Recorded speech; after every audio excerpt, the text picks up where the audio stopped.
Hi, I'm Peter J. Ray. Welcome to Adventures in History. Today's topic is James Buchanan, Part 1, Irish Immigrant Son. James Buchanan was the 15th President of the United States. He was elected in 1856 and served one term from 1857 to 1861. Now, American historians, feel compelled to compile rankings of American presidents and from best to worst, and it seems to be popular to put Buchanan at the bottom as the worst American president, and I completely disagree with that. In fact, if it was me, I think I would put FDR at the bottom, along with guys like Woodrow Wilson. Anyway, I would not put Buchanan at the bottom. I think that he deserves a lot of credit for serving in an impossible situation, a very tragic situation, in the years just before the Civil War, along with his two predecessors, Millard Fillmore and Franklin Pierce. Those three men, I think, are very unfairly blamed for all the suffering that the Civil War created. And there's this idea that, Buchanan could have stopped the Civil War. I don't think anyone could have stopped the Civil War.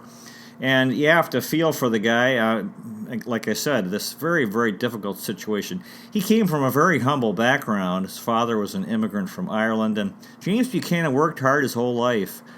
He was a good man. He was successful as a lawyer, and he lived a life of noble public service. He's the only president from Pennsylvania. He was a Democrat. Now, the criticism, you see all this criticism in history books, which is really opinion. And the criticism was that he was more sympathetic to Southern slave owners than Northern abolitionists. Well, he was trying to keep the country together, which was impossible. And another criticism is, when the Southern states seceded before the end of his term, after Abraham Lincoln was elected, that Buchanan did nothing. Well, what he was supposed to have done, I guess, was the unthinkable, which was an issue. They say, he could have nipped it in the bud, defeated when South Carolina seceded, send the military in, and as if, again, they don't know. That's an opinion, that's an idea, but I disagree. And anyway, the Civil War was just, they say he should have, it was unthinkable, the Civil War, Americans killing each other, and of course Abraham Lincoln had that nightmarish responsibility. James Buchanan was a lifelong bachelor. He never married. I believe the only president to never get married. He served in the U.S. House of Representatives. He was in the U.S. Senate. He was a diplomat, U.S. ambassador to Russia and Great Britain. He served as Secretary of State. And he had some connection in the War of 1812 with the Battle of Baltimore. He was Secretary of State for President James K. Polk. And in the 56 election, for the first time, a Republican nominee was on the field, and James Buchanan defeated John C. Fremont in that election. Some of the major things that happened: he had conflict with the territory of Utah, led by Brigham Young, and there was a conflict over there, which was resolved. He had to deal with Kansas, which was a very tough situation. There was a war in Kansas between pro-slavery and anti-slavery forces. During the end of his term, a number of states seceded from the Union, including South Carolina, Mississippi, Florida, Alabama, Georgia, Louisiana, and Texas. And again, he was blamed for the Civil War. I think that was completely ridiculous, and it's criticism, but it's an opinion. But again, like I was saying, a lot of opinions, political opinions, because during the Civil War and afterward, the Republican Party was dominant, and they were interested, as political parties are, their own self-interest in criticizing Democrats, or non-Republicans. And Buchanan was a Democrat, Pierce also, and Millard Fillmore was a Whig and non-Republican. James Buchanan was very tall. He was handsome. He was described as imposing, very smart guy, intelligent, well-educated. And again, he led the United States right before the Civil War. He was a member of the Presbyterian Church, a Freemason, went to Dickinson College, only president who was a lifelong bachelor. They called him Old Buck, one of his nicknames. And, very tragic. He was another guy, a good man, villainized. And his critics said, "Oh, he left the White House in disgrace." And yeah, again, the Civil War suffering, he became a scapegoat for the suffering. And as I said, he was historians like to put him at the bottom of the list in the rankings of American presidents. I completely disagree. Reportedly, he never had to shave. Not sure too much about that. Now, the best biography that I read about Buchanan was by Philip S. Klein, who wrote, quote, "James Buchanan had labored to keep strong the bridge of understanding and mutual regard between people of the North and the South. In what other society could the child of a poor orphaned immigrant be able to work his way up to the first chair of state?" See, he makes some good points there. You know, he was trying to keep the country together, North and South, when this issue of slavery was dividing the country in two. And again, just imagine his father, poor Irish immigrant, this is America, his son became president of the United States. Philip S. Klein continues, quote, "James Buchanan's sympathies were always rural. Manufacturers and their problems he never understood. He was at heart an agrarian and never adjusted his thinking to the requirements of a growing industrial society." Yeah, although the Industrial Revolution was progressing, and that meant big changes, and a lot of people had difficulty understanding those changes. One story is, as President Buchanan reportedly paid 3 cents too little for an order of fine food, he discovered the error and forwarded the 3 cents. So he was wanted to do the right thing. His father, also James Buchanan Sr., in 1783, immigrated to the United States at age 22 from Ireland. 1791, James Buchanan, on April 23rd, was born in Cape Gap, near Harrisburg, Pennsylvania. He was born in a log cabin, the eldest of 11 children.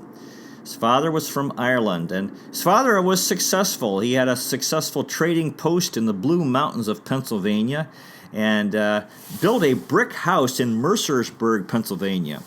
That was a sign of wealth if you had a brick house. James Buchanan Sr. from County Donegal in Ireland. His mother Elizabeth, according to Philip S. Klein, quote, "She was a good storyteller and loved particularly to dwell on the career of George Washington, whom she painted in glowing colors, which the children never forgot." By 1807, James Buchanan enrolled in Dickinson College at age 16. They called him Jimmy, and there were only 42 students in the college, small college. The subjects that James Buchanan studied in college included Latin, Greek, mathematics, geography, logic, history, literature, and philosophy. There were only 3 professors in the college. James Buchanan wrote about his college years, quote, "To be a sober, plodding, industrious youth was to incur the ridicule of the mass of the students. Without much natural tendency to become dissipated, and chiefly from the example of others, and in order to be considered a clever and spirited youth, I engaged in every sort of extravagance and mischief." So he was trying to fit in. He was a hard-working, responsible guy, but he tried to fit in by being a rowdy young guy in college, and involving drinking and getting carried away. So and the year after he enrolled, he was expelled for bad behavior. Now one of his biographers, Jean H. Baker, who tends to be very critical of him, she wrote, quote, "During the disorganized early stages of Dickinson's history, James Buchanan joined a group of noisy classmates who engaging in collective acts of unruliness, drank at nearby taverns, threw food in the dining room, broke windows, and kept the good citizens of Carlisle awake with their revelry." So, yeah, he was just a typical college student, more than 200 years ago, but he was able to be reinstated. He was forgiven, and he finished his studies and graduated from Dickinson College in 1809. He only spent 2 years there, got his college degree through 2 years of hard work. Philip S. Klein wrote, quote, James Buchanan was vain, formal, solemn, and precise, kindly and gentle, always eager to settle disputes without force, and solving problems by a friendly and pleasant meeting of the minds. The blessed peacemaker. By 1812, James Buchanan began his law practice in Lancaster, Pennsylvania, the capital of Pennsylvania at the time. He studied law under James Hopkins, and Lancaster remained Buchanan's home for the rest of his life. And he did very well as a lawyer. His income in 1813 was $1,000, but by 1821 he made $11,000. Which is the equivalent of $175,000 today. Now, backing up in 1809, he started to study law, and he wrote about that, quote, "I determined that if severe application would make me a good lawyer, I should not fail in this particular. I studied law and nothing but the law." So he was a hard worker, and he persevered in his legal career. Didn't take him long to get into politics. By 1814, he was elected to the Pennsylvania legislature. By then, the capital of Pennsylvania had moved to Harrisburg, which meant he would be spending time there in his position in the Pennsylvania legislature. At the time, he was a member of the Federalist Party. Philip S. Klein wrote, quote, "James Buchanan was known as a conscientious, tireless plugger, who was not more intelligent, but usually more painstaking and better prepared than his colleagues. The tavern fraternity found him in regular attendance at meetings, affable, easygoing, always equipped with a black cigar and ready for another glass of Madeira wine. His distinguished appearance, emphasized by a peculiar mannerism, singled him out for attention in any group. A tall, broad-shouldered young man with wavy blonde hair, blue eyes, and fine features, he had developed an odd posture. He had a defect in one eye. In order to compensate for it, he tilted his head slightly forward and sideways in a perpetual attitude of courteous deference and attentive interest. The mere appearance conveyed so definite an impression of assent and approbation that many people on early acquaintance sincerely believed that they had completely captivated James Buchanan. Partly because of this physical peculiarity, James Buchanan made a good first impression on almost everybody he met. Buchanan had respect for the will of the majority, but he had an equal respect for the individual rights in property. An attack of bilious fever generally accompanied his emotional crises. So from 1815 to 1819, he was busy with his legal career involving criminal, civil suits. He tried cases, he consulted with different people, settled estates, served notices, arranged property transfers, and wrote articles of incorporation, mostly in Lancaster County, also Dauphin, Lebanon, and Cumberland counties in Pennsylvania. By 1819, he was engaged to a young lady named Anne Coleman, but the engagement was eventually broken off. Philip S. Klein wrote, quote, "Anne Coleman was by turns proud and self-willed, tender and affectionate, quiet and introspective, or giddy and wild." James and Anne were engaged in the summer of 1819. Anne came from a wealthy family. In October and December of that year, Buchanan was very busy with his work and had little time for courting Anne, and there was gossip, as there tends to be. Philip S. Klein wrote, quote, "The teacup set soon agreed that Buchanan was in love, not with Anne, but with the Coleman fortune. Sometime in November, Anne began to worry about the gossip. Her parents further poisoned her mind on the subject. Anne gradually began to believe that Mr. Buchanan did not treat her with that affection that she expected from the man she would marry. She wrote him a note telling him that she thought it was not regard for her that was his object, but her riches." So he hadn't been seeing her very often, and I guess she believed these stories, and he was upset. And then to make matters worse, Anne died suddenly on December 9th. This was in Philadelphia.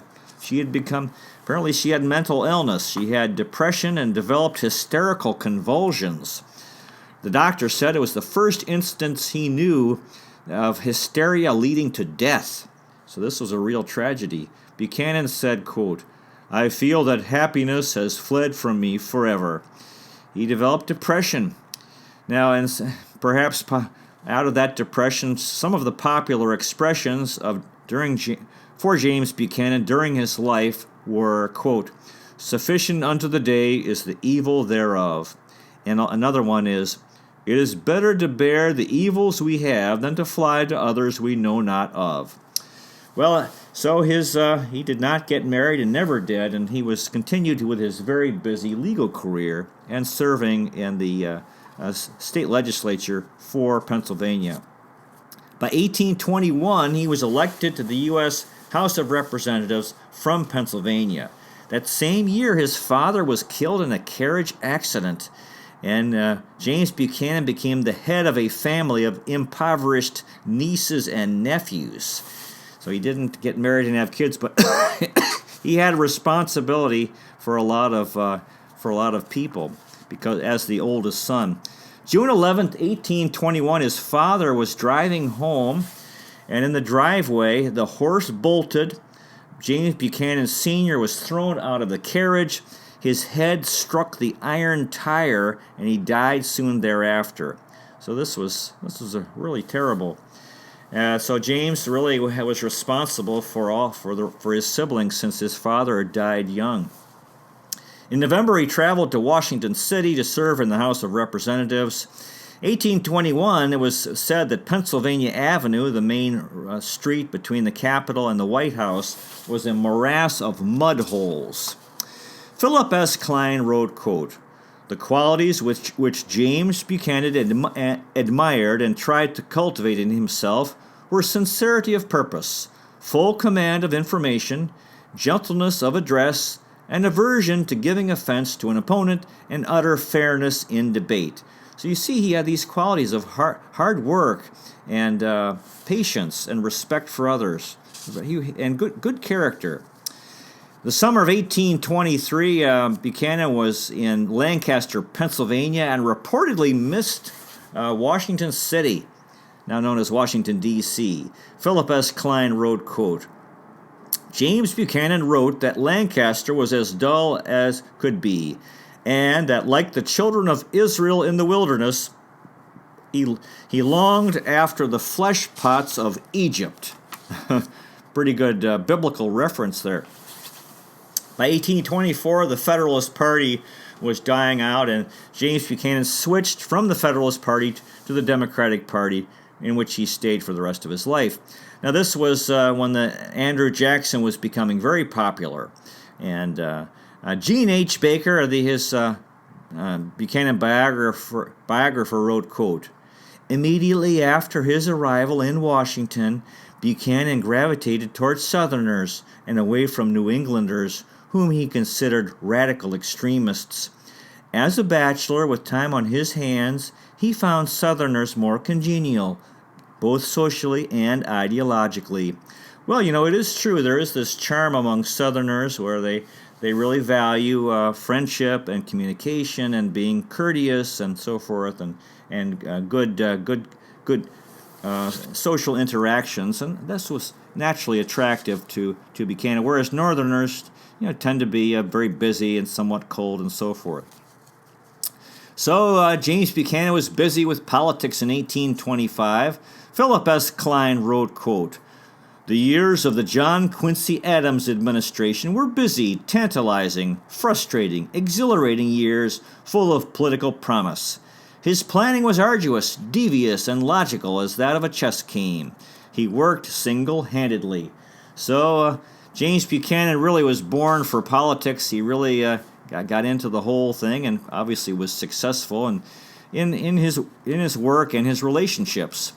By 1828, the presidential election, James Buchanan supported Andrew Jackson, and Jackson won. Buchanan was reelected to the House in a tough election, and Andrew Jackson was elected president. Philip S. Klein wrote, quote, "James Buchanan had been violently ill for several months during the latter part of the election campaign with bilious fever. These attacks, which seized him whenever he faced a hard fight, gave him nausea, violent headache, and diarrhea, and kept him near the slop bucket into which he vomited bile until he was empty, and then painfully retched air. So the stress of politics would get to him. By 1831, Buchanan was offered the position of U.S. ambassador to Russia, and Philip S. Klein wrote, quote, the offer of the Russia mission was a distinct letdown, since this assignment was a sort of genteel exit for those political figures who could neither be ignored nor trusted, and it came at a most inopportune moment. James Buchanan had no desire to leave the United States when the political scene was so exciting. But he did accept this position, even though he didn't want to do it. I guess he felt he was young, and he needed to accept these things. And it was a position of responsibility, but he just didn't want to do it. But he was a good soldier, and he accepted this position as U.S. ambassador to Russia for 18 months. At the time, the capital of Russia was St. Petersburg. During his time as U.S. ambassador in Russia, he met the Tsar Nicholas I. His mother and one of his brothers died while he was gone. Regarding this new position, James Buchanan wrote, quote, he was about to embark on a pursuit, quote, in which my heart never was, to leave the most free and happy country on earth for a despotism more severe than any which exists in Europe. Now again, he was a member of the English Presbyterian Church in Lancaster, Pennsylvania. He attended the service on April 1st, 1832, before his departure, and was reminded that his rent for the pew 35 was due, so he wrote a check to cover the matter, even though he wouldn't be there. And James Buchanan sailed from New York City across the Atlantic. He was seasick nearly the whole voyage. The ship stopped in Liverpool, England, and he spent 2 weeks in England sightseeing and enjoying a social life there. Philip S. Klein wrote, quote, he responded with a combination of the eager enthusiasm of a touring schoolmarm and the steely-eyed appraisal of an investment banker. And in England, he rode a railroad for the first time. This was the beginning of the transportation revolution. He proceeded to sail to Hamburg. He sailed to Hamburg, Germany, and then to Lubeck, and arrived in St. Petersburg on June 2nd, 1832. Tsar Nicholas I was the leader of that country, and during his time, he negotiated a treaty of navigation, commerce, and maritime rights with Russia. He studied French and international law and wrote letters home. He was rather unhappy in Russia, and Buchanan wrote, quote, a man devoted to free principles cannot be happy in the midst of slavery. Yeah, Russia was a very different country. The people were like slaves, and that's probably why they became a communist country, since that's part of their history. Philip S. Klein wrote, quote, James Buchanan found Russian society to be a strange compound of barbarism and civilization. Buchanan was able to conclude a commercial treaty, the first one of its kind Russia made with any country. And during his time there, he did do some traveling in Russia and traveled to Novgorod and Moscow. In July, just before he left St. Petersburg, he learned that his mother had died 2 months earlier. So communication was very slow, these mail letters traveling by boat. August 5th, 1833, he left Russia, and Buchanan wrote, quote, the emperor bade me adieu and embraced and saluted me according to the Russian custom. He told me to tell General Jackson, who that time was president, to send him another minister exactly like myself. He wished for no better. On his way home, James Buchanan traveled to Ireland, the home of his ancestors at Ramelton. Spent some time in Ireland, where his father was from. There I sinned much in the article of hot whiskey toddy, which they term punch. The Irish women are delightful.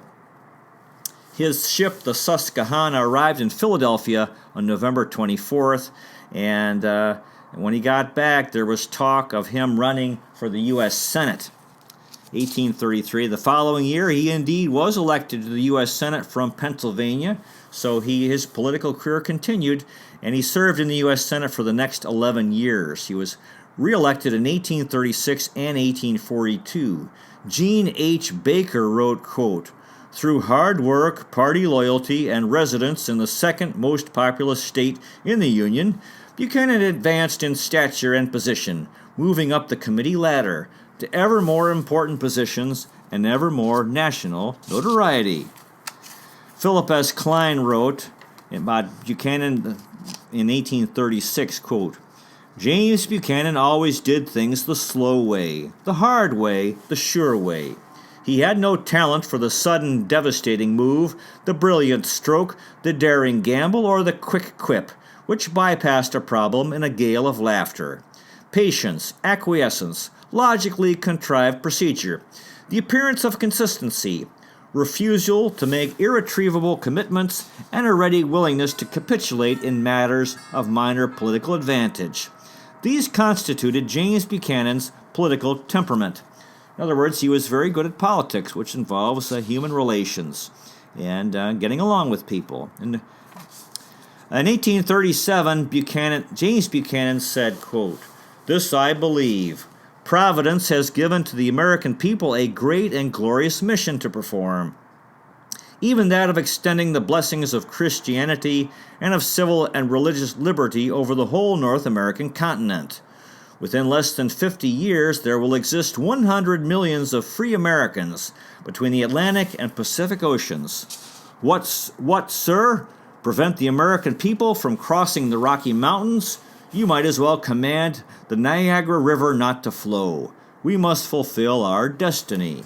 So he was a believer in the United States and the country expanding west. Manifest destiny. 1837, regarding a critic and a tirade of abuse against him, Buchanan reported the criticism, quote, "had no more connection with the subject under discussion than it had with the sages of Lilliput, whether eggs ought to be beaten from the larger or the smaller end." That's a nice reference to the book Gulliver's Travels by Jonathan Swift. An old criticism of Buchanan, of course that's part of politics, is being criticized by people, your opponents, that he had been a one-time Federalist. It was said that, quote, "that Buchanan had once thanked his God that he had not a drop of Democratic blood in his veins, and if he had, he would let it out." So that's a pretty good story. 1837, in July, the summer, he spent several weeks' holiday at Bedford Springs, Pennsylvania. Folks would come there to drink the waters, which were supposedly healthy, according to a doctor's prescription, and reportedly had a volcanic effect.